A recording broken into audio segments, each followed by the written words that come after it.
কেমন আছো তোমরা সবাই? Good morning. রিদমস মমসে তোমাদের ওয়েলকাম জানাই। আরও একটি নতুন ব্লগ নিয়ে তোমাদের সাথে দিনটি শুরু করলাম। দেখো আজ দেখতে থাকো কী কী করি। এখন বাজে সকাল 7টা, যেহেতু অম্বুবাচী চলছে তাই রান্না বান্নার সব কিছু কাজের দায়িত্ব আমারই। আস্তে আস্তে আমি আমার সমস্ত কাজ গুছিয়ে নিচ্ছিল। আবার বাই বাই, আবার তোমাদের সাথে পরে কথা বলছি। এখন বাজে সকাল 10টা। ব্রেকফাস্ট আমার কমপ্লিট হয়ে গেছে। ব্রেকফাস্ট খেয়ে তোমার দাদাভাই বেরিয়ে গেছে অফিসের জন্য। তো এবার আমার লাঞ্চ রেডি করতে হবে। ও লাঞ্চে আসবে, খেয়ে নেবে। যেহেতু আজ একাদশী, আর তোমাদের দাদাভাই যেহেতু একাদশীটা পালন করে সেই জন্য বাড়িতেই আসে খেতে। রিদম, তুমি কি করছো? হাই করো। কি করছো? রিদম এখন টিভি দেখছে। রিদমের এই এখন টিভি দেখা স্টার্ট। এবার চান করবে। দেখো গাইস, আজ বাইরের ওয়েদারটা কি দারুণ। দুদিন ধরে এমন বৃষ্টি হয়েছে যে জামা কাপড় কিছুই শোকায় না। ওই জন্য মা আজকে সব রোদে দিয়ে দিয়েছে। আর আজকে তো আমাদের ভেজ, জানি না রিদম কি করবে। রিদম একদম ভেজ খেতে চায় না। দেখা যাক কি হয়। এখন টিভি দেখছে, এরপর খেতে দেবো। শুধু একটু চকোস খেয়েছে, আর কিছুই খায়নি। রিদম, তুমি কি করছো? কি করছো রিদম? দেখো রিদম কি করেছে। দেখো গাইস, রিদম কি করেছে। গোটা ব্যালকনিতে জলে ভরিয়ে দিয়েছে। আর এই যে বাসনপত্র নিয়ে এসে ওর রান্না হচ্ছে।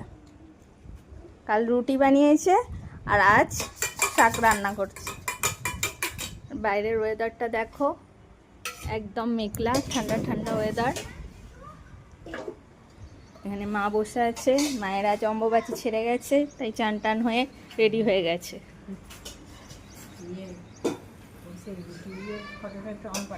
হ্যাঁ, রুটিটা বানানোর ফটোটা তোলা হয়নি, মানে ইয়ে ভাজাটার ফটোটা।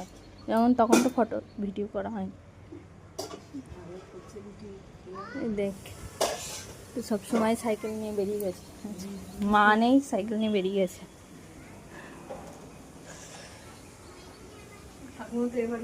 পাপা, এইখানে জল পড়ছে কিন্তু, একদম কিন্তু এপাশ ওপাশ ধপাস হয়ে যাবে। হাই করে দাও, হাই করে দাও। বলো হাই ফ্রেন্ডস, কেমন আছো বলো। তুমি কিছুই তো বলছো না। কষ্ট করে না বললে সবাই বুঝবে কি করে? তোমার কথাটা বুঝতে হবে তো।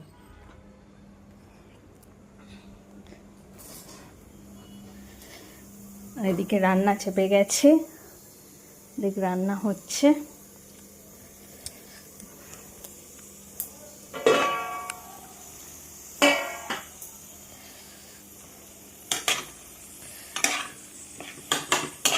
এদিকে ডাল হচ্ছে, এদিকে ঝিঙে আলু পোস্ত হচ্ছে, এদিকে শাক আছে, শাক হবে, উচ্ছে আছে, উচ্ছে হবে, দই আছে, এইসব মেনু। ঠিক আছে। দেখো গাইস, রিদম কিরম দুষ্টামি করছে।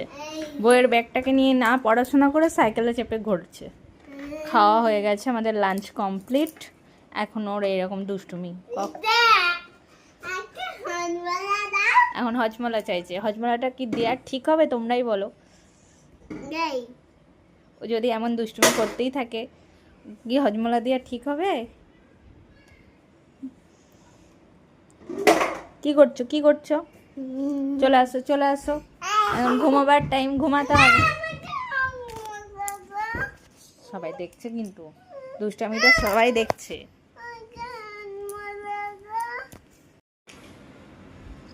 পড়াশোনা করবে কি?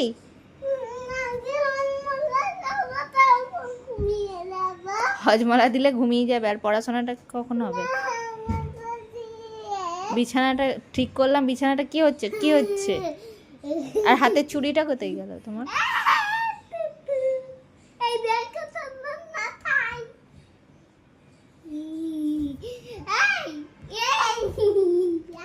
ঠিক হয়েছে, বেশ হয়েছে।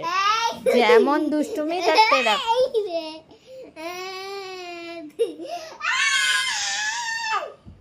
পাপা আসছে তো, পাপা আসছে, হুইয়া করাচ্ছে, পাপা আসছে।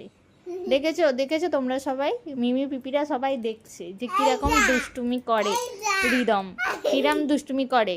ও বাড়িতেই যত দুষ্টুমি করে জানো তো, ওর 1 তারিখ থেকে স্কুল খুলবে, জানি না কি করবে স্কুলে গিয়ে।